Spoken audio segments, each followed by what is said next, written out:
ನಮಗೂ ಪಾಕಿಸ್ತಾನಿಗೆ ಯಾವ ಸಂಬಂಧನೂ ಇಲ್ಲ. ಅದು ಬೇರೆ ಇದು ಬೇರೆ, ಎಲ್ಲ ಸಪರೇಟ್, ಬರೀ ನಾಟಕ ಅಷ್ಟೇ. ಯುದ್ಧ ಮಾಡ್ಬೇಕಂದ್ರೆ ರೆಡಿ. ಅದಕ್ಕೆ ನನಗೆ ಆಜೆ ಮಂತ್ರಿಯಾಗಿ ನಾನು ಕಳಿಸ್ತಾರಂದ್ರೆ ಹೇಳಿ ನಾನು ಹೋಗಲು ಸಿದ್ಧ. ನಾನೇ ಹೋಗ್ತೀನಿ ಅಲ್ಲಿ ಯುದ್ಧ ಮಾಡಬೇಕು ದೇಶಕ್ಕೋಸ್ಕರ. ನಡೀರಿ ಹೋಗ್ಬಿಡುವ, ನಾನು ಹೋಗ್ತೀನಿ ರೀ.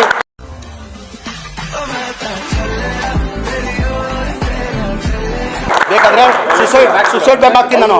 ಓಪನ್ ನಾನು ಹೇಳ್ತಲ್ಲ ಕೇಳಿಲಿ, ನಾನು ತಮಾಷೆಗೆ ನಾನು ಜೋಶಲ್ಲಿ ಹೇಳ್ತಾ ಇಲ್ಲ. ನನ್ನ ಮೇಲೆ ನನಗೆ ವಿಲ್ ಪವರ್ ಇದೆ ಸರ್, ನನ್ನ ಮೇಲೆ ನನಗೆ ಕಾನ್ಫಿಡೆನ್ಸ್ ಇದೆ.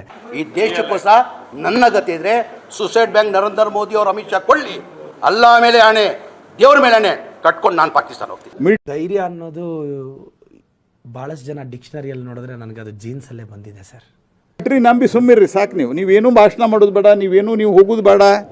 ನಮ್ಮ ಜವಾನರ ಬಗ್ಗೆ, ನಮ್ಮ ಸೈನಿಕರ ಬಗ್ಗೆ, ನಮ್ಮ ಮಿಲಿಟರಿ ಶಕ್ತಿಯ ಬಗ್ಗೆ, ನಮ್ಮ ಇಂಟೆಲಿಜೆನ್ಸ್ ಬಗ್ಗೆ ವಿಶ್ವಾಸ ಇಟ್ಟು ಇದು ಆಕ್ಚುಲಿ ಚೆನ್ನಾಗಿ ಶಾಂತ ರೀತಿಯಿಂದ ರೀ. ನೀವು ಅದ ಮಾಡುವುದು ಅತಿ ದೊಡ್ಡ ಸೇವೆ ನೀವು ದೇಶಕ್ಕೆ.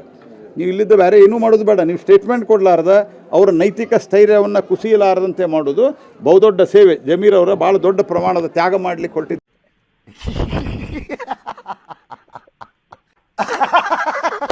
ನಿಮ್ಮಂಥ ತ್ಯಾಗ ದಾನ ಮಾಡುವಂಥವ್ರು ಯಾರೂ ಇಲ್ಲ.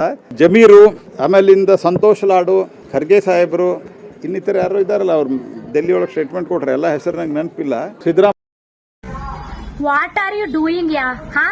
Tell me your inbox is coming. ಅವರು ಡಿ.ಕೆ. ಶಿವಕುಮಾರ್ ಅವರು ಟೆರರಿಸ್ಟ್ಗಳು ನಮ್ಮ ಬ್ರದರ್ ಅನ್ನಲಿಲ್ಲ ಅಂದ್ರೆ ದೇಶ ಅತ್ಯಂತ ಶಾಂತ ರೀತಿಯಿಂದ ನಡೀತದೆ, ರಾಜ್ಯವು ಶಾಂತ ರೀತಿಯಿಂದ ನಡೀತದೆ. ನನ್ನ ಬ್ರದರ್ಸ್ ಅವರು, ದೇ ಆರ್ ಮೈ ಬ್ರದರ್ಸ್.